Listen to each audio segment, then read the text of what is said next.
the 6th of October 1909, Volume 9. The virtues of true love are to purify everything, to triumph over everything, to reach everything.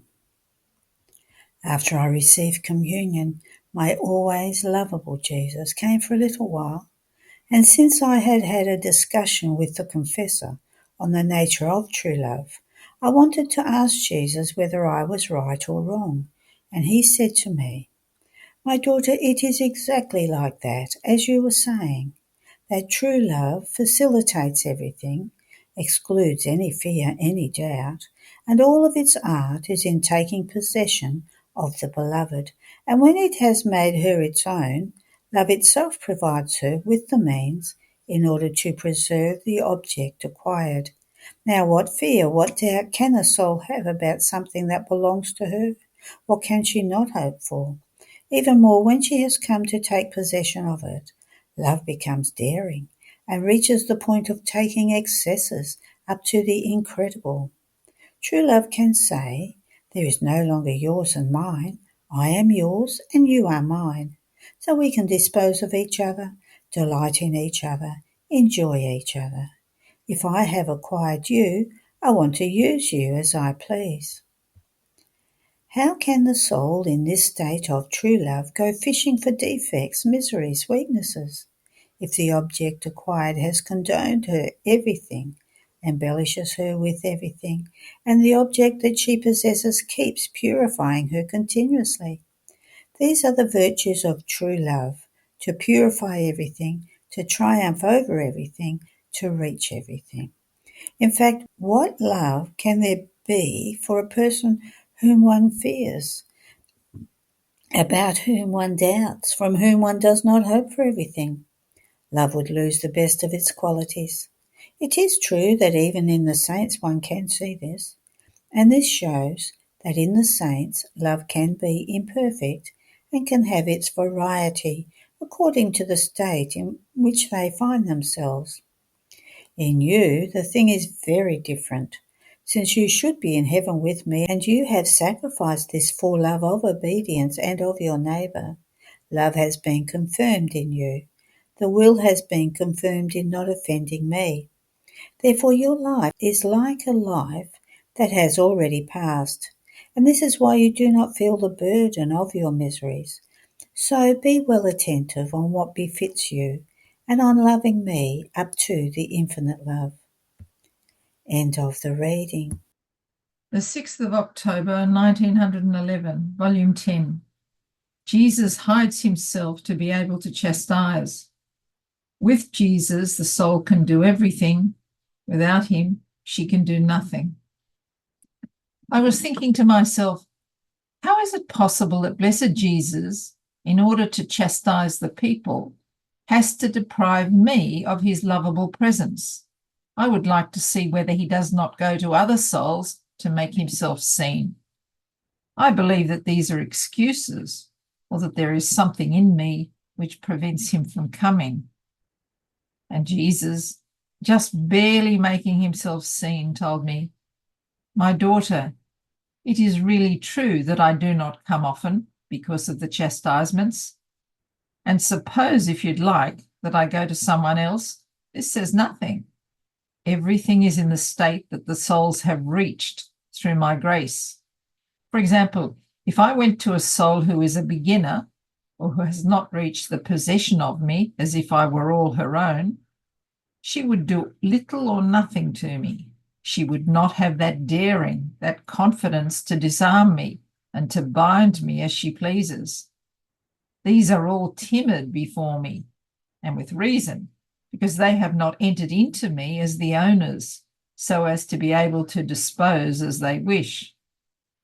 On the other hand, when the soul has reached the point of possessing me, she is daring, confident. She knows all the divine secrets, and with reason she can say to me, 'If you are mine, I want to do what I want.' And this is why I hide to be able to act, because they would suffer greatly in uniting with me to chastise, or they would prevent me from doing it. Here, my daughter, is the necessity that I do not manifest myself to you. Otherwise, I want to hear it from you yourself. What would you do to me? How much would you not be opposed? And I, certainly, Lord, I would have to stick to all that you yourself have taught me, to love the creatures as your images and as yourself. If I could see you as before, you would never be able to permit the war in Italy, but you hide, and I remain as nothing and pure nothing. With you, I can do everything. Without you, I can do nothing. And Jesus, you see, you yourself say it. So if I came to you, the war would be reduced to a game, while my will is for it to bring sad and grave consequences. Therefore, I repeat to you my refrain: courage, be at peace, be faithful to me. Don't act like a child who makes fusses for everything, but like a heroine. I do not really leave you, but I will remain hidden in your heart, and you will continue to live of my will. And if we don't do it so, the peoples will reach such excesses as to strike terror and fright. End of the reading. The 6th of October 1921, Volume 13. The horror of man in the state of sin, the beauty of man in the state of grace. I was praying and adoring the wounds of my crucified Jesus, and I thought to myself, how ugly sin is for reducing my highest good to such a harrowing state. And my always lovable Jesus, leaning his most holy head upon my shoulder, sighing, told me, my daughter, sin is not just ugly, but horrible. It is the black point of man. As he sins, he undergoes a brutal transformation.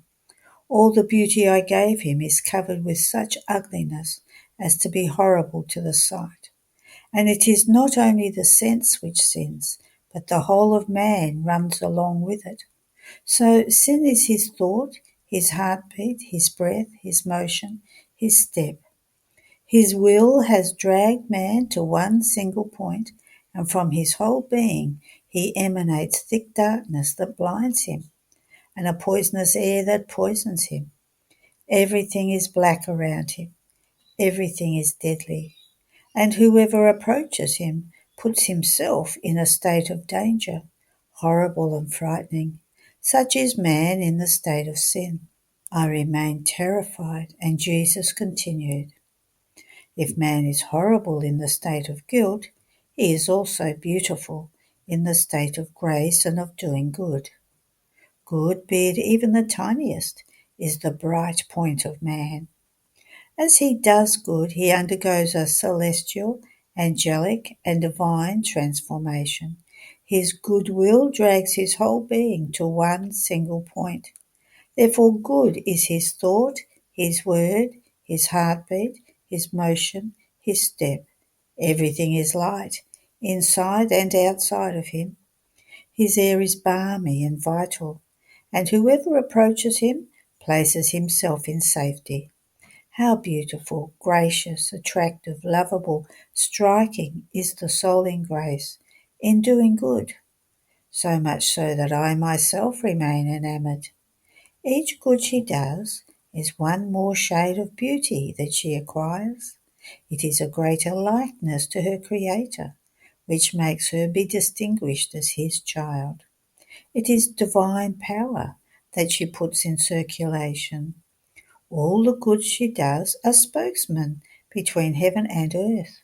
They are the couriers, the electric wires which maintain the communication with God. End of the reading. The 6th of October, 1922, Volume 14. The first plane of the human acts changed into divine in the divine will was done by Jesus. Louisa is the first one to live in the divine will.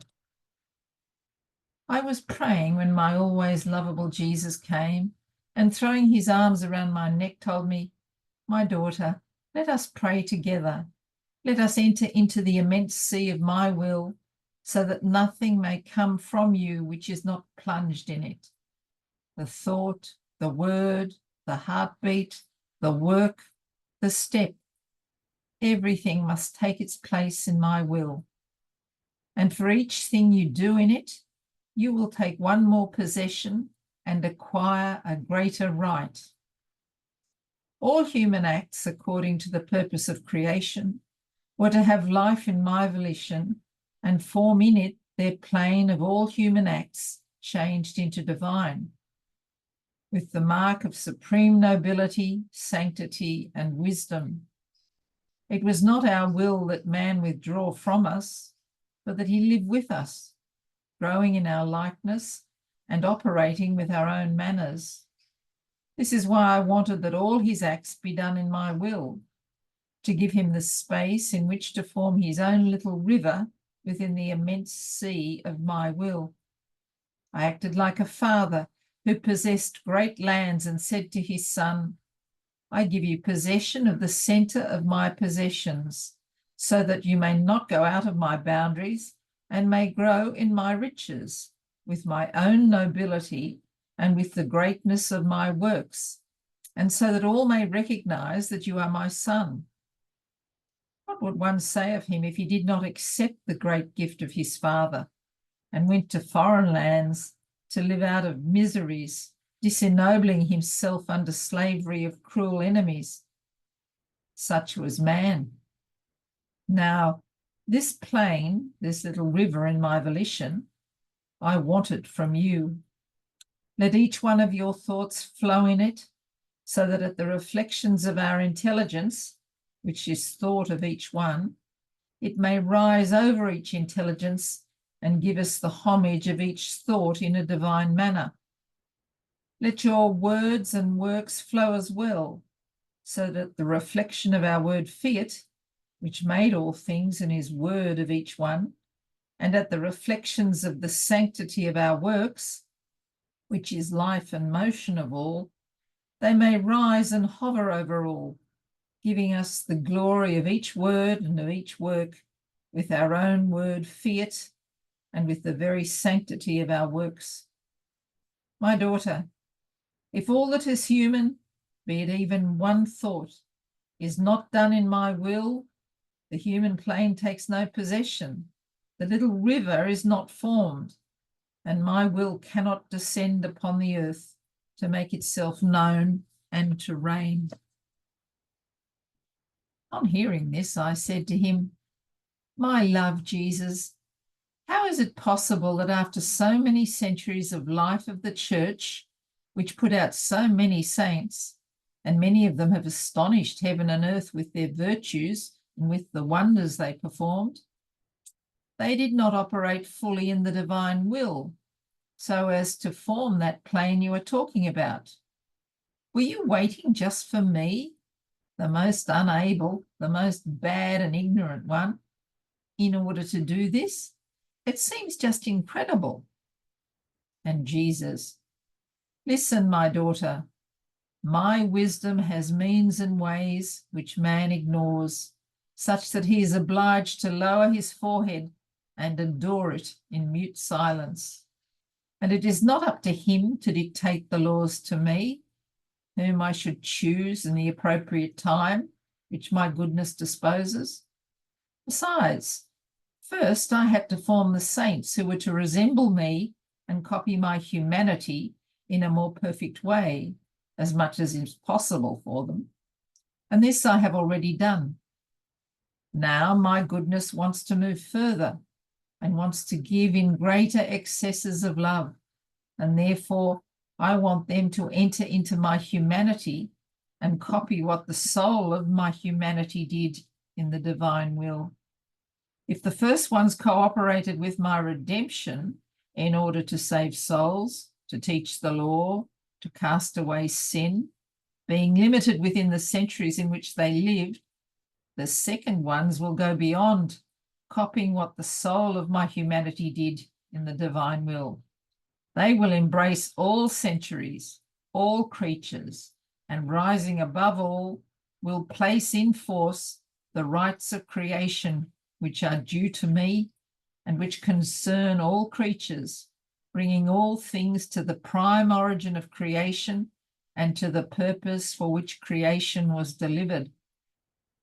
Everything is ordered in me. If I delivered creation, it must return to me ordered, just as it came out from my hands. The first plane of the human acts changed into divine in my will has already been done by me. I left it as though suspended, and the creature, except for my dear and inseparable mamma, knew nothing. This was necessary. If a man did not know the way, the door, the rooms of my humanity, how could he enter inside of me and copy what I did? Now the time has come for the creature to enter into this plane and do also something of her own within mine. What is the wonder if I have called you as the first one? Besides, it is so true that I have called you as the first, since to no other soul, though dear to me, have I manifested the way to live in my will, the effects of it, and the wonders and goods which the creature operating in the supreme volition receives. Check as many lives of saints as you want, or books of doctrines. In none of them will you find the prodigies of my volition operating in the creature, and of the creature operating in it. At the most, you will find resignation, union of wills, but in not one of them will you find the divine will operating in her and she in it. This means that the time had not come in which my goodness was to call the creature to live in this sublime state. Even the way I make you pray cannot be found in anyone else. Therefore, be attentive. My justice demands this. My love is delirious. So my wisdom disposes everything in order to obtain the intent. It is the rights, the glory of creation that we want from you. End of the reading. The 6th of October 1924, Volume 17. How the Divine Will is in the creature, like heartbeat in the centre of the soul. I was fusing myself in the holy divine will, and my sweet Jesus, moving in my interior, told me, "My daughter, how beautiful it is to see a soul fusing herself in my will. As she fuses herself in it, the created heartbeat takes its place and life in the uncreated heartbeat, and forms a single one, running and beating together with the uncreated heartbeat. This is the greatest happiness of the human heart, to palpitate in the eternal heartbeat of its creator. My will makes it fly, and the human heartbeat flings itself into the centre of its creator."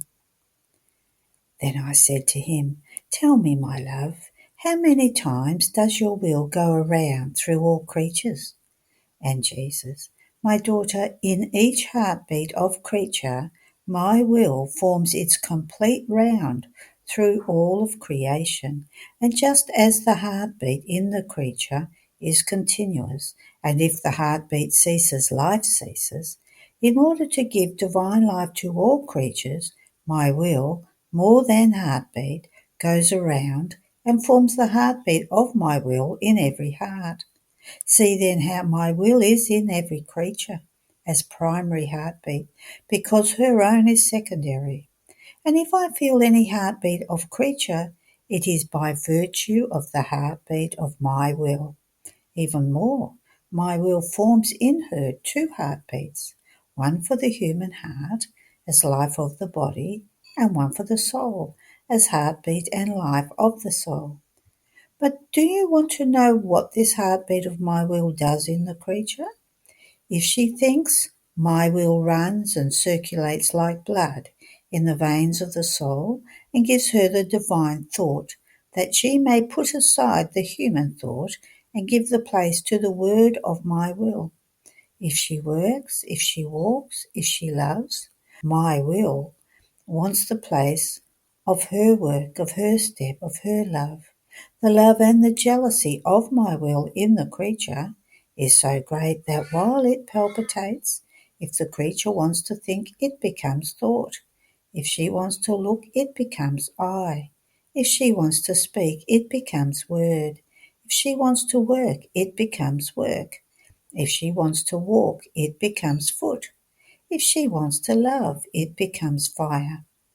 In sum, it runs and wanders through every act of the creature in order to take its primary place, which is due to it.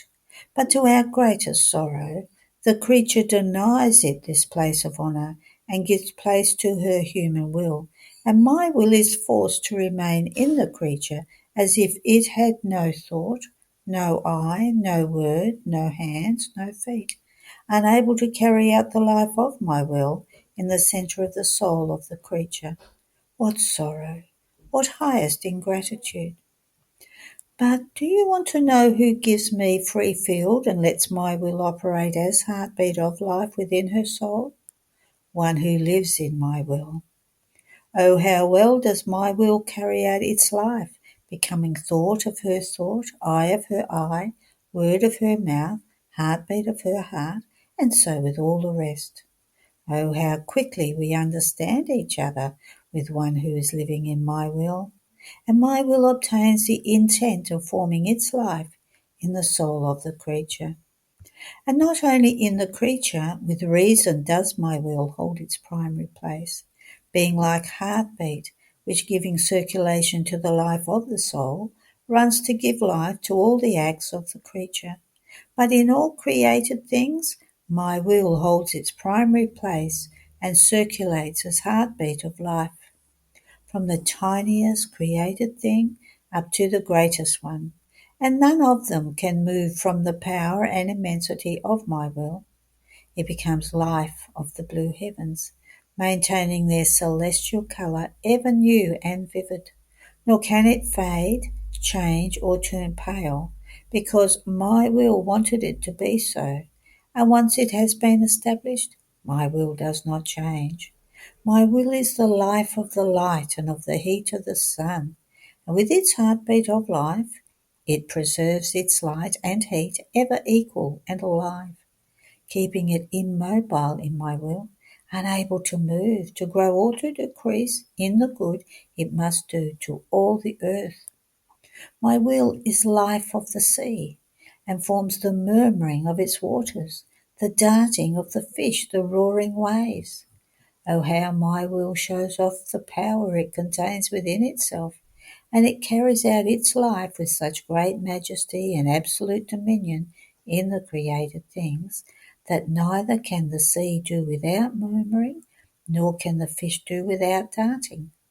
Even more, I could say that it is my will to murmur in the sea, it is my will to dart in the fish, it is my will to form the waves, and with its roaring it makes all hear that its life is there present, which can do anything it likes the best.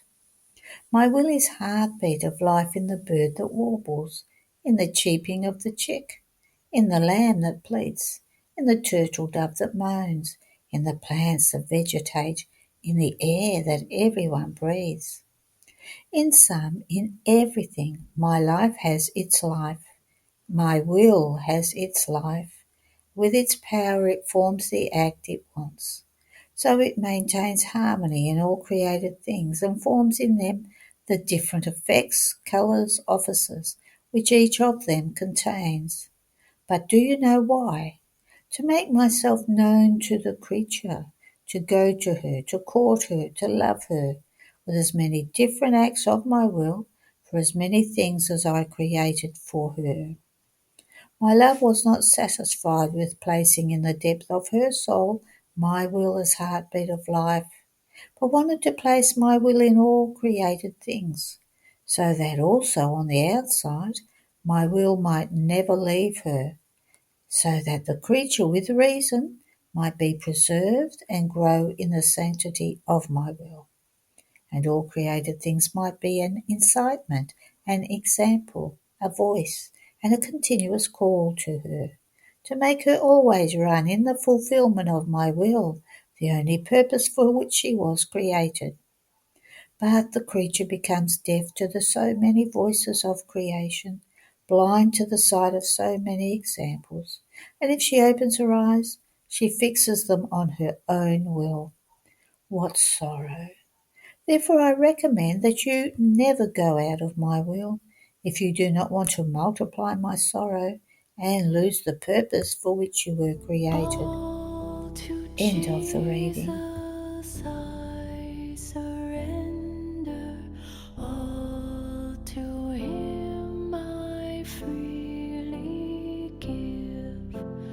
I will ever love and trust Him in His presence daily live. I surrender all. I surrender all to Thee, my blessed Saviour. The 6th of October 1926, Volume 20, New Martyrdom. One who does not do the divine will cuts off the divine life within oneself. Louisa is deprived of the writings. Jesus consoles her, showing her how everything is written in the depth of her soul.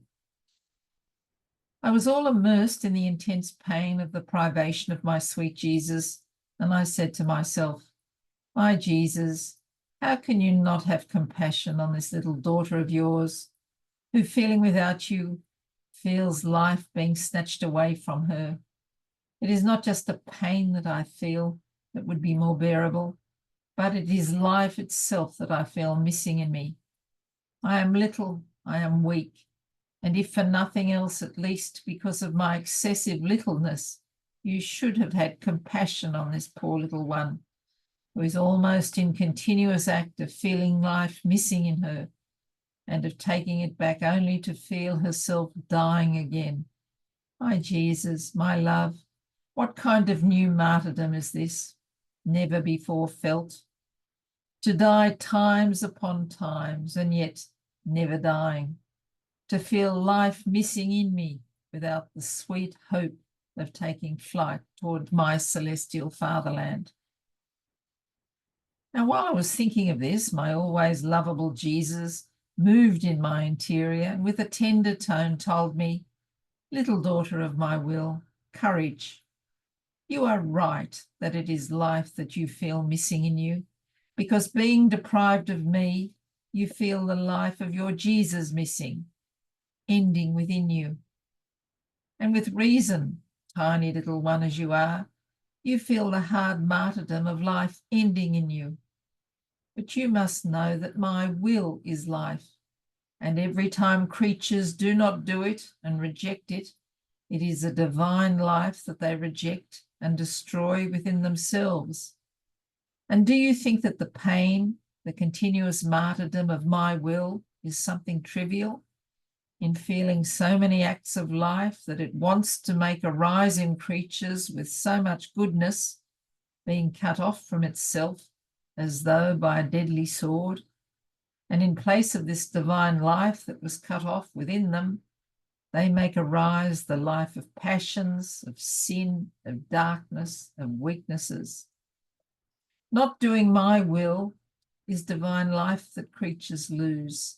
And this is why, since it reigns in you, by depriving you of me, it makes you feel the pain of the many divine lives that creatures cut off from it, to be repaired and compensated in you for the many acts of life that they make it lose. Don't you know that in order to form the kingdom of the divine fiat, it must find in you as many of its acts for as many as it has lost? And this is the reason for the alternation of my presence and my absence, to give you the occasion to form many acts of submission to my will, to make these acts of divine life that others have rejected enter into you. And then, don't you remember that when I manifested to you your mission regarding the eternal fiat, I asked of you the sacrifice of suffering, as many deaths for as many creatures as were coming out to daylight, for as many as had rejected the life of my will. Ah, my daughter, not doing my will is divine life that creatures reject. It is not like not practicing the virtues, where they reject gems, precious stones, ornaments, garments, that if one does not want them, one can do without. Rejecting my will instead is to reject the means in order to live. It is to destroy the fount of life. It is the greatest evil that can exist. Therefore, one who does so great an evil does not deserve to live. On the contrary, he deserves to die to all goods. Do you not want then to compensate my will for all these lives that creatures have cut off from it? And in order to do this, you must suffer not a pain, but a lack of divine life, that is, my privation. In order to form its kingdom in you, my will wants to find in you all the satisfactions that creatures have not given to it, all of its lives that it was to make arise in them. Otherwise, it would be a kingdom without foundation, without giving it the rights of justice, and without the due reparations. Know, however, that your Jesus will not leave you for too long, because I too know that you cannot live under the press of such a hard martyrdom. In addition to this, I felt afflicted because when the Reverend Father came, who must occupy himself with the printing of the writings on the most holy will of God, he wanted to have all the writings delivered to him, leaving me not even those whose copies he already had. So the thought that the most intimate things between me and Jesus were out, and being unable even to go over again what Jesus had told me about his holy will, tormented me. And Jesus, coming back, told me, "My daughter, why do you afflict yourself so much? You must know that what I made you write on paper, I myself first wrote in the depth of your soul, and then I made you put it on paper. Even more, there are more things written in you than on the paper. Therefore, when you feel the need to go over again what regards the truths on the supreme fiat, just take a look into your interior, and immediately you will see again what you want. And so that you may be sure of what I am telling you, look right now into your soul, and you will see all in order what I have manifested to you." Now, as he was saying this, I looked into my interior, and in just one glance I could see everything. I could also see what Jesus had told me and that I had neglected to write. So I thanked my beloved good, and I resigned myself, offering all to him my hard sacrifice, and asking in return to give me the grace that his will be known, loved, and glorified. End of the reading.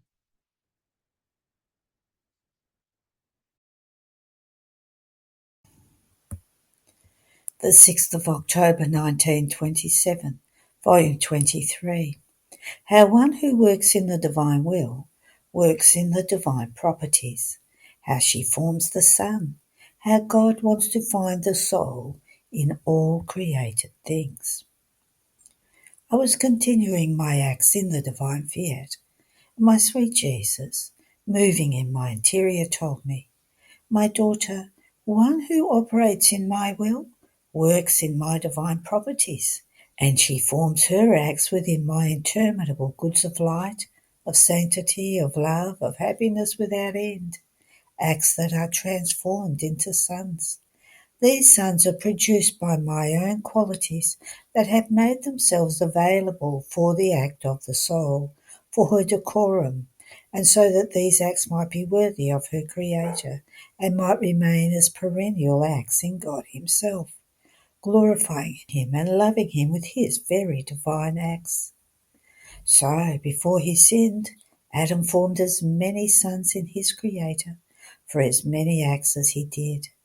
Now, one who lives and operates in my will finds these sons made by him, and therefore your whole commitment must be to follow the first acts of creation and to take your place near the last son or act that Adam did when he possessed the unity of will with his Creator. You must make up for what he did not continue doing because he went out of my divine properties and his acts were no longer sons.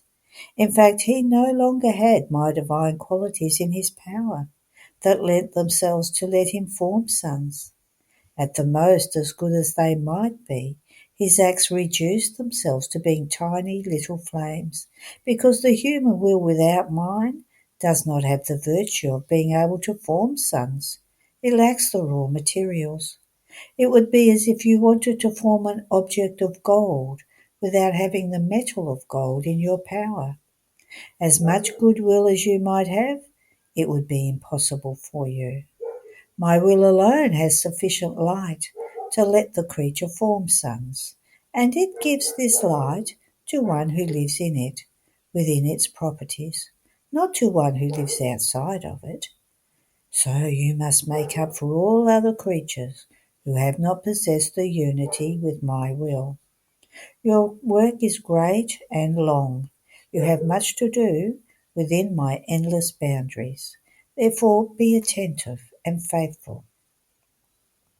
Then I continued my acts in his adorable volition, and as I was going around throughout the whole creation, my highest good, Jesus, added, My daughter, just as my divine will is spread in all creation, so do I want to find you, united with it, in all created things, as though spread within each of them.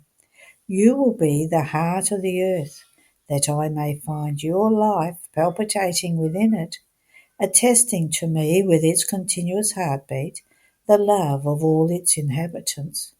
You will be the mouth of the sea, letting me hear your voice in its gigantic waves and in its continuous murmuring, praising me, adoring me, thanking me, and giving me smacking kisses, affectionate and pure, in the darting of the fish, for yourself and for those who cross the sea.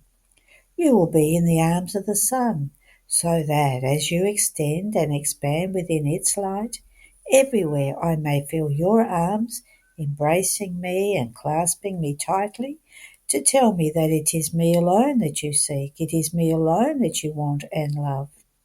You will be the feet of the wind to run after me and let me hear the sweet treading of your steps that never stop running, even if you do not find me. I am not content if I do not find my little daughter in all the things created by me for love of her. I ask all creation, is the little daughter of my will there? For I want to enjoy her and be with her. And if I do not find you, I lose my enjoyment and my sweet amusement. After this I followed my beloved Jesus in the acts he did in redemption. I tried to follow him word by word, work by work, step by step. I wished nothing would escape me, so that I might press him and ask him, in the name of all his acts, tears, prayers, and pains, for the kingdom of his divine will in the midst of creatures. And my adored Jesus told me, My daughter, when I was on earth, my divine will that reigned in me by nature, and that same divine will that was present and reigned in all created things, kissed each other at each encounter, and longing for their encounter they would make feast, and all created things would compete in order to meet with me and give me the homages that befitted me. As the earth would hear my steps, it would become green again and flower under my feet to give me the homage. As I passed by, it wanted to release from its bosom all the beauties it possessed, the enchantment and of the most beautiful flowerings, so much so that many times I had to command it not to make these demonstrations, and the earth to give me honour would obey, just as to give me honour it would flower. The sun always tried to meet with me to give me the homages of its light, unleashing all the varieties of beauties and colours from its solar bosom before my eyes to give me the honours I deserved. Everything and everyone tried to encounter me in order to make their feast for me. The wind, the water, and even the little bird, to give me the honours of its trilling, warbling, and singing. All created things recognized me and competed among themselves to see which one would honour me and make feast for me the most. One who possesses my divine will has the eyesight to be able to recognize what belongs to my will itself. Man alone did not recognize me because he did not possess the eyesight and the fine sense of smell of my will. I had to tell him in order to make myself recognized. But with all my telling, many did not even believe me, because one who does not possess my divine will is blind and deaf, and without the sense of smell to be able to recognize what belongs to it. Not to possess it is the greatest unhappiness of a creature. He is the poor cretin, blind, deaf, and mute, who, not possessing the light of my divine fiat, fuses the very created things by taking the excrements that they release, while leaving inside of them the true good that they contain. What sorrow to see creatures without the nobility of the life of my divine will. End of the reading. There are no more readings today. Have a blessed day.